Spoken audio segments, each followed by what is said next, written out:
Bonjour, j'ai mis mon joli t-shirt aujourd'hui, vous voyez. Don't forget to smile today. N'oubliez pas de sourire aujourd'hui, même si c'est difficile et s'il y a des choses dures. Voilà, c'est Mickey qui vous le dit. L'Éternel se rit, rit de l'ennemi. Rions avec Dieu. Pas rire tout seul, hein, sinon ça fait un peu bizarre quand même. Mais rions avec le Seigneur, du rire du Seigneur. C'est-à-dire, pas d'un rire moqueur, mais d'un rire joyeux, parce que rempli de la présence de l'Éternel. Alors aujourd'hui, on va continuer, mais j'aimerais revenir en arrière sur un point que j'ai dit hier. Vous savez, j'ai dit que hier, Tmuna, c'est l'image, c'est la photo. Et puis, je suis passée très vite sur la statue. Et ce matin, dans mon moment de prière, le Seigneur m'a arrêté sur ce mot de la statue. Et en me disant, oui, vous avez la statue, c'est Pessel, le mot Pessel. J'ai juste regardé juste pour pas dire Pessel en hébreu.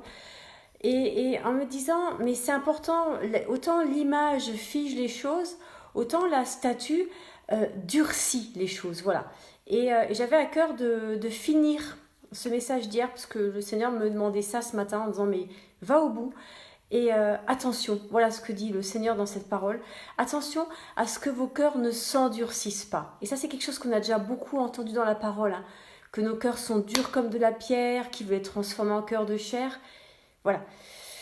Exode, les 10 paroles nous rendent attentifs à ça aussi. Attention aux statuts, attention aux choses qui durcissent en nous. La suite du passage est donc: tu ne te prosterneras pas devant elles, et tu ne les serviras pas, car moi, l'Éternel ton Dieu, je suis un Dieu jaloux, qui punit l'iniquité des pères sur les enfants jusqu'à la 3e et la 4e génération de ceux qui me haïssent, qui fait miséricorde jusqu'à 1000 générations à ceux qui m'aiment et qui gardent mes commandements. Voilà. Alors, il y a plein de choses dans ce passage-là, et je ne sais pas si je vais réussir à pouvoir tout dire, j'espère dire en tout cas l'essentiel. Tu ne te prosterneras pas devant elle. Voilà. Tu ne t'abaisseras pas devant elle. Ça, c'est beau. C'est beau ce que dit le Seigneur là. Dire, mais tu ne te mets pas plus bas que terre devant ça. Voilà. Devant quelque chose d'arrêté, devant quelque chose de figé et de dur, tu t'abaisses pas. Alors qu'il y a d'autres passages où on doit se prosterner devant l'Éternel parce qu'il est le Dieu vivant. Et même quand sa sainteté vient sur nous, on ne peut pas faire autrement que se prosterner. Mais pas là. Vous voyez ? Parce que c'est important de voir qu'il y a parfois des choses dans la Bible qui sont un peu semblables. Regardez par exemple le serpent. Voilà. Est-ce que le serpent est un animal maudit pour toujours ? Non. Pas parce que... Oui, dans la Genèse, le serpent est clairement maudit, parce qu'il a tenté la femme, vous savez, vous reprenez l'histoire de Genèse, c'est une très belle histoire en plus, donc Genèse, oui. Sauf que, quand les Hébreux en Égypte vont être attaqués par des serpents, qu'est-ce que fait Moïse ? Il construit un serpent d'airain et tous ceux qui regardent le serpent d'airain sont sauvés. Et voilà. Vous voyez, il faut faire attention à ne pas figer les choses, à ne pas durcir les choses. La Bible, c'est quelque chose où il y a une certaine souplesse, mais dans un cadre qui s'appelle l'amour de Dieu. Et on verra après comment se manifeste cet amour. C'est juste là, dans ce verset-là aussi. Donc, tu ne te prosternes pas devant elle, tu ne te rabaisses pas devant ces choses. Le seul devant qui tu t'abaisses et tu te prosternes, c'est l'Éternel. Même les anges, on n'a pas à s'abaisser devant eux. Plusieurs fois, les prophètes tombent à genoux devant un ange et l'ange les relève en disant « Non, pas devant moi, devant l'Éternel ». C'est un peu une des choses que j'ai apprises quand j'étais en Israël. Vous savez, quand j'ai fait un volontariat civil dans l'armée, c'était une chose qu'on apprenait aux soldats. Vous vous mettez à genoux devant personne, sauf devant l'Éternel. Vous savez, garder votre dignité. Quelque chose qui relève de la dignité. C'est pas de l'orgueil. Il faut faire attention à la dignité et à l'orgueil. C'est pas de l'orgueil. Devant l'Éternel, je m'abaisse. Voilà. Tu ne te prosternes pas. Mais le texte continue, tu ne les sers pas. Tu ne te laisses pas rendre esclave par ces choses-là. Tu ne te mets pas à leur service. C'est Paul qui le dira aussi. Je suis l'homme le plus libre et l'esclave de tous. Et dans cette notion d'esclave, il y a aussi la question du serviteur. Comment est-ce que je suis serviteur et comment je peux devenir, jusqu'à en devenir l'esclave et pourtant toujours rester serviteur. Donc tu ne les sers pas, car moi l'Éternel ton Dieu, je suis un Dieu jaloux. Ah, ça c'est quelque chose de compliqué, hein. Et le mot en hébreu est clairement, c'est la jalousie. Je suis un Dieu jaloux. Par contre, c'est intéressant, c'est que ce mot apparaît que dans 2 endroits dans la Bible. C'est pas un mot qui est très très utilisé. Il apparaît pas souvent dans cette forme-là. Voyez. Et ça c'est interpellant parce que ça veut dire que c'est un mot spécifique qui met quelque chose de spécifique en Dieu. Dieu est jaloux, donc Dieu aurait des émotions. Vous voyez? Ça, c'est quelque chose qui fait bouger nos têtes parce que Dieu est esprit. Oui, mais en Jésus, il a un corps et dans le Saint-Esprit, il y a de l'émotion. Vous voyez? Comme on peut commencer à dire des choses. Donc Dieu a des émotions. Voilà. Et la jalousie, c'est quelque chose qui relève de l'exclusif. De l'exclusif. Et c'est quelque chose qui est, d'une certaine manière, il y a un côté sain, S-A-I-N, dans la jalousie. D'abord parce que ça relève, ça montre un attachement. Si je suis jaloux de quelqu'un, en général, c'est parce que je l'aime. On est rarement jaloux des gens qu'on déteste. En général, ces gens qu'on déteste, on ne veut pas trop les voir. Mais si je suis jaloux de quelqu'un, c'est quelqu'un que j'aime. Donc il y a de l'affection, il y a de l'amour. Voilà, Dieu est jaloux parce qu'il nous aime. Et ça, c'est quelque chose de beau à entendre. Voilà, l'autre fois, alors je regarde juste, où il est mention de ce mot, c'est 3 fois dans l'Exode, 3 fois dans le Deutéronome. Vous voyez, c'est vraiment spécifiquement lié au texte qui relève de la loi. C'est important, la loi. On va y revenir dans un instant. Donc Dieu est un Dieu jaloux, il nous aime. Et Dieu est un Dieu qui punit. Alors ça, c'est l'autre concept qui est très compliqué dans les têtes. Ça, mais si Dieu m'aime, je peux faire tout ce que je veux. J'ai beaucoup entendu ça. En 20 ans de ministère pastoral, j'ai beaucoup entendu ça. Ah, mais Dieu m'aime, je fais ce que je veux. Je crois pas. J'y crois pas. J'y crois pas. D'abord, je l'ai jamais expérimenté dans ma vie. Moi, j'aurais bien aimé dire, oh, moi, Dieu m'aime, je fais ce que je veux. Allez, hop, c'est parti. Moi, Dieu m'a beaucoup corrigée quand j'ai essayé de faire ce que je voulais ou comme je voulais, en disant non, je te demande comme ça. Il y a un ordre, mais pas un ordre dans le sens des commandements, mais un ordre pour faire les choses. Il y a un temps pour faire les choses. Et je pensais à Moïse qui était vraiment appelé à libérer son peuple. Mais il y avait un temps. Et Moïse n'a pas eu cette sensibilité au temps de Dieu. Et il s'est retrouvé à tuer un Égyptien, à devoir fuir et à passer 40 ans au désert.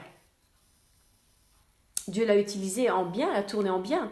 Il lui a parlé et c'est grâce à ça que Moïse a rencontré l'Éternel au buisson ardent et a été libéré, etc., etc. Il y a un temps. Il y a un ordre. Il y a un ordre qui fait que les choses sont construites dans le bon ordre. Et vous savez, il y a 2-3 ans, j'avais appris par une paroissienne que pour une maison, c'est pareil. Qu'on pose une chape en béton et qu'après, il faut attendre. Et que plus on attend, plus la chape a le temps de durcir tranquillement, vous voyez, sans forcer les choses. Et plus après, la maison est construite sur des bases, c'est des fondements solides. Et quand on bâtit les murs, on a moins de chances de voir apparaître des fissures et des choses qui vont pas bien. Vous voyez ce que je veux dire?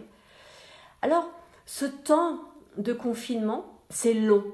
C'est long pour tout le monde et on est tous en souffrance. C'est 50 jours jusqu'à Shavuot, jusqu'à Pentecôte.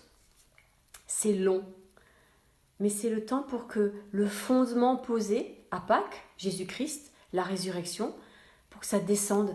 Les disciples ont eu besoin de ce temps pour que les choses descendent. Mais qu'est-ce qui est descendu? Rappelez-vous, une des premières choses que Jésus va faire quand il ressuscite, c'est qu'il va apparaître aux disciples sur le chemin d'Emmaüs et va leur ouvrir l'intelligence et leur expliquer toute l'Écriture et tous les passages qui parlent de lui dans l'Écriture. Voilà. Voilà à quoi sert ce temps. À nous révéler Jésus-Christ dans toute l'Écriture. Et moi, je pense qu'il y a des choses qu'on n'a pas encore vues. Et ça, c'est passionnant de se dire, il y a des choses qu'on n'a pas encore vues. on n'a pas encore tout dit. Et que Dieu va encore révéler et montrer des choses aujourd'hui à notre génération. Et c'est pour ça que ça, c'est un formidable encouragement à lire la parole et à ce que chacun puisse recevoir. Seigneur, parle-moi au travers de ta parole. C'est pas réservé aux gens qui ont fait des études, aux pasteurs, aux prophètes ou à je sais pas qui. Non, c'est pour tout le monde, tout le monde. Parle-moi au travers de ta parole. Qu'est-ce que tu veux me révéler aujourd'hui? Et pas que pour moi. Vous savez, souvent on la lit un peu comme ça. Seigneur, montre-moi. Seigneur, montre-moi pour servir l'autre. Vous voyez? Pas être esclave de l'autre, mais dans un face-à-face, lui dire, voilà ce que moi j'ai vu aujourd'hui, ce qui m'a parlé, tiens, je te l'offre. C'est un cadeau. C'est un cadeau d'amour. Voilà. Donc, qui punit l'iniquité. L'iniquité, c'est le péché, la dépravation même. Vous voyez, c'est quand on va trop loin. Il y a la volonté parfaite de Dieu, il y a sa volonté permissive, et il y a quand on n'est plus dans les clous. Et quand on n'est plus dans les clous, au fond, c'est arrivé dans la Bible à plusieurs, notamment à Saül. Vous voyez, Saül a été choisi pour être roi, c'était la volonté de Dieu. Saül a fait des choses, a conquis, a remporté des guerres, c'était la volonté de Dieu. Et puis Saül, il a... Est-ce que c'est l'orgueil? Le texte ne le dit pas, hein, mais quelque chose s'est passé. En tout cas, une chose qui est dite, c'est qu'il a eu peur à un moment. Il a eu peur. Et cette peur l'a rempli et lui a fait faire des choses qui n'étaient pas justes. Il n'a pas attendu. À un moment, le texte nous dit que Samuel lui dit « Tu attends que je vienne, je fais le sacrifice et tu vas à la guerre. » Et puis Samuel a tardé à venir. Alors Saül a eu peur. Puis les gens ont commencé à partir, à dire « Oh, mais il ne viendra jamais, on s'en va, blablabla. » Et puis, du coup, Saül a fait le sacrifice. Et bingo, ça marche à tous les coups. C'est à ce moment-là que Samuel arrive et il dit « Mais qu'est-ce que tu viens de faire ?»« Ah, mais je croyais... Voilà. Et après, on essaie de se justifier, vous voyez. Et Samuel a fini par perdre la royauté. Il a fini par perdre ce qu'on appelle l'onction, la présence de Dieu. Et ce vide en lui, parce que quand Dieu s'en va, on est vide, a été rempli par d'autres choses, bien moins agréables que le Seigneur, même quand le Seigneur nous corrige, bien moins agréables. Et les serviteurs disent, mais c'est un esprit mauvais qui est là, c'est mauvais ce qui est en toi, ce qui est venu en toi. Il y a deux possibilités. Soit on le cultive finalement quelque part, c'est-à-dire on le laisse là, cet esprit mauvais, cette autre chose qui remplit nos cœurs que la présence de Dieu. Et puis ça prend de la place, hein, ces trucs-là. Et puis ça se voit, ça finit toujours par se voir. Ça se voit, on est aigri, on est machin, on machine, ça se voit. Soit on se repent. Alors c'est pas un gros mot, ça veut juste dire on change de direction. On dit, voilà, ça c'est mauvais, hop, je le jette à la croix. Allez, ça dégage. Ça dégage au nom de Jésus. J'aime bien ce geste. Je l'apprends à tous les enfants que j'ai au caté. Allez, tu le prends et à la croix. Tu l'envoies à la croix. On sait où l'envoyer. On sait quoi en faire du mauvais en nous, du Yetzer-Hara, comme disent les Juifs. Allez, à la croix. À la croix. C'est là que Jésus est venu pour le porter. Lui, ça va rien lui faire. Dans le sens où il est Dieu.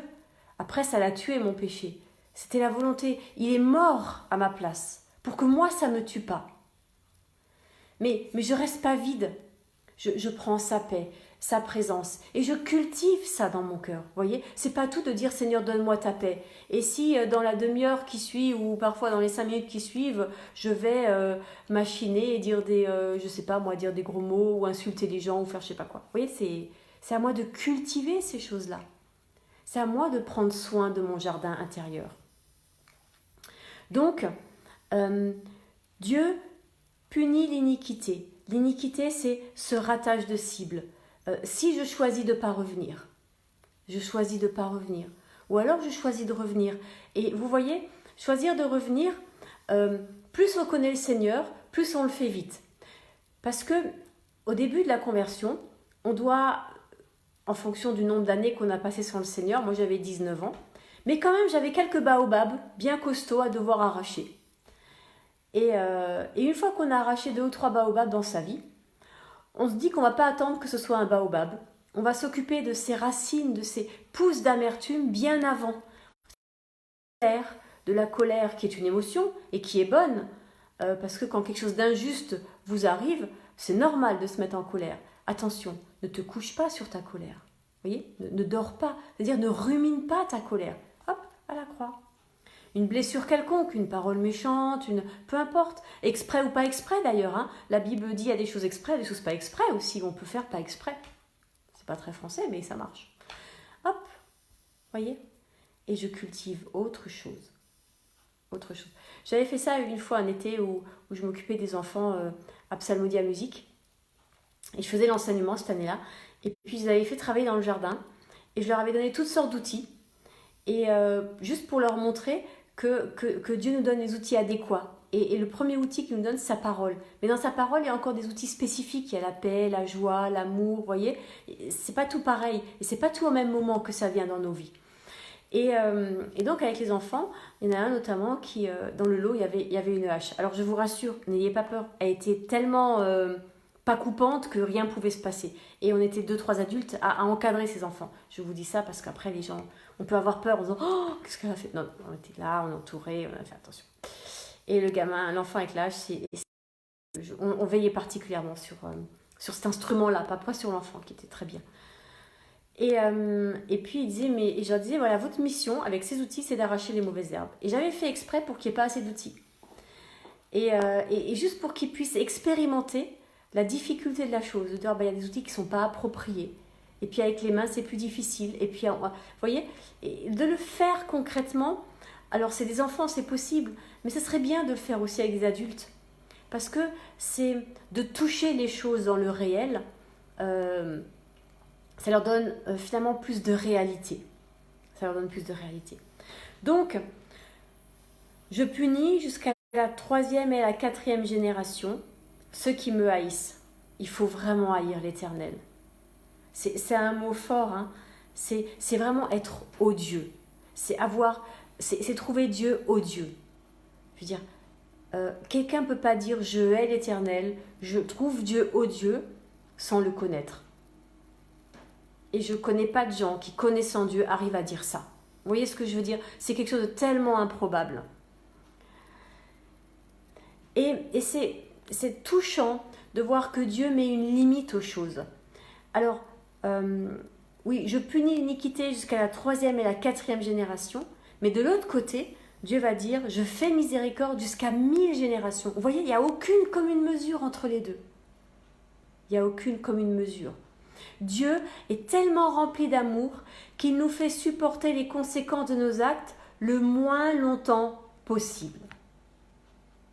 Le moins longtemps possible. Ça s'arrête. Ça s'arrête. Dieu est bon. Voilà. Et ça, c'est la bonne nouvelle aussi par rapport à ce virus. Ça s'arrête. Ça s'arrêtera. Dieu est bon. C'est pas pour l'éternité. C'est pas pour toujours. Ça va s'arrêter.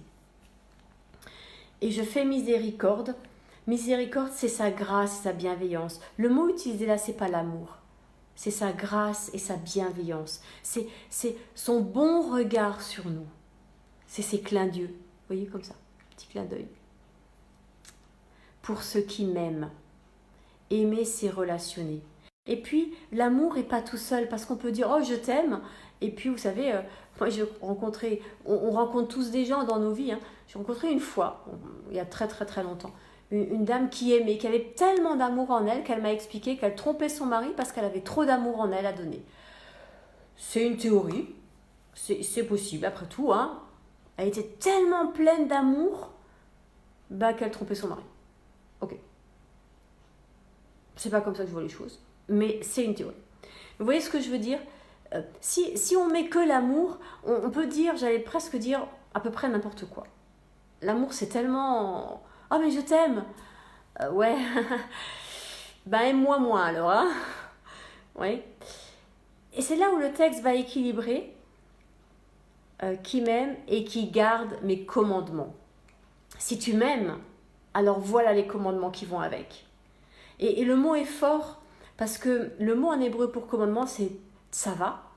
Et tsava, c'est un ordre. Mais c'est aussi mettre pas une charge sur quelqu'un, pardon, mais mettre en charge quelqu'un. Vous voyez ? Donc c'est le mettre en responsabilité.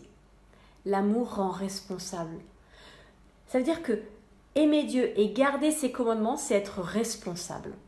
Et le mot garder, c'est shomer. Et shomer, c'est le même mot qui est utilisé pour Shabbat. Je garde le Shabbat. Et Shabbat va arriver très bientôt dans le texte. On en parlera, je crois, demain. Il me semble demain. Donc, garder les commandements. Et c'est intéressant de voir que garder les commandements, on sent déjà garder Shabbat. Mais là, on garde les commandements, les ordres. Dieu nous met en responsabilité. Ça, c'est l'amour. Je suis responsable. À la fois, déjà de moi, ce serait pas mal. On va commencer par le début.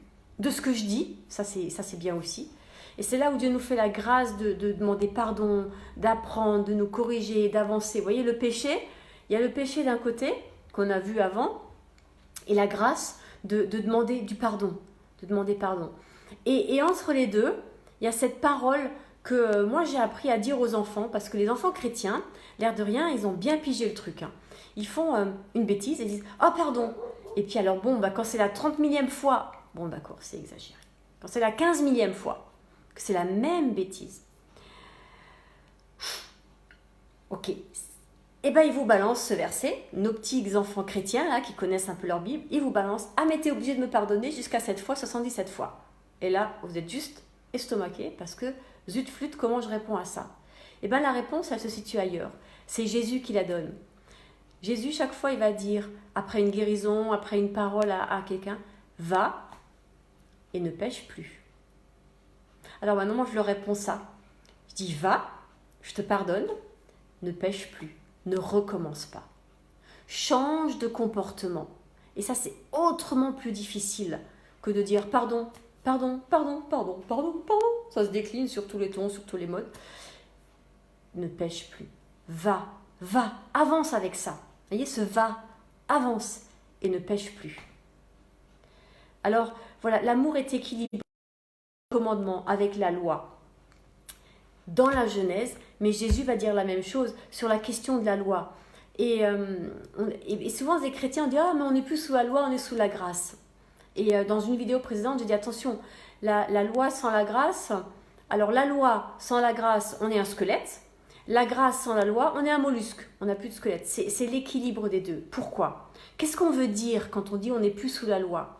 En fait, je crois que ce qu'on a envie de dire, c'est qu'on n'est plus légaliste. Vous voyez, on veut renoncer au légalisme quelque part des pharisiens, mais pas que les pharisiens, hein, on sait très bien faire ça. Les pharisiens, c'est juste un exemple de l'esprit religieux qu'il peut y avoir en nous, qui nous auto-justifie. Vous savez, « Ah, mais Dieu m'aime !» Et donc, ça ne te rend pas moins responsable de ce que tu fais. Bien au contraire, puisque c'est écrit dans le commandement. C'est le sens du commandement, c'est être en responsabilité. Moi, je trouve ça passionnant. Passionnant parce que c'est grandissant. C'est grandissant. La parole nous fait grandir. Elle nous appelle à grandir, à être responsable de ce qu'on dit. Il y a cette idée que on peut y arriver. Voilà, on peut y arriver en suivant l'exemple de Jésus, en étant rempli par le Saint-Esprit et en ayant toujours, vous savez, en ligne d'horizon, mais un horizon qui ne s'éloigne pas au fur et à mesure qu'on approche celui-là, le Père, le lieu saint, le lieu très saint, cette intimité avec le Père. Vous voyez, c'est cet équilibre qui fait que Dieu bénit jusqu'à 1000 générations. Soyez bénis.